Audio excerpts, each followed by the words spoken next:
Hello friend, welcome back to my channel. তো চলো, অনেক দিন বাদে তোমাদের সামনে একটা ব্লগ নিয়ে চলে এসেছি। আশা করছি তোমরা সবাই খুব ভালো আছো, আমিও খুব ভালো আছি। তো তোমরা আমার ভিডিওটা স্কিপ না করে প্রথম থেকে লাস্ট পর্যন্ত দেখতে থাকো। তো দেখতেই পাচ্ছ, প্রথমে কিন্তু আমি লঙ্কা নিয়ে নিয়েছি, কেন বাড়িতে অনেক দিন থেকে লঙ্কা গুঁড়া পড়েছিল।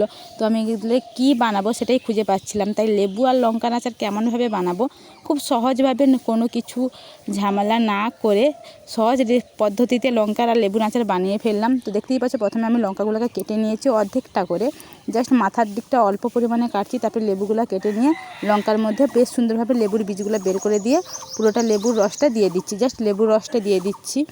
দেখতেই পাচ্ছ কিন্তু আমার সবগুলো লঙ্কা কাটা হয়ে গেছে। অনেকেই বাড়িতে যে লঙ্কাগুলো শুকিয়ে যায়, অনেকে ফেলে দেয়, খেতে চায় না। তো এই লেবুর লঙ্কার আচারটা বানিয়ে খেলে তো খুব সুন্দর, একটা মুড়ির সাথে বলো, ভাতের সঙ্গে বলো, খেতে খুব ভালো লাগে।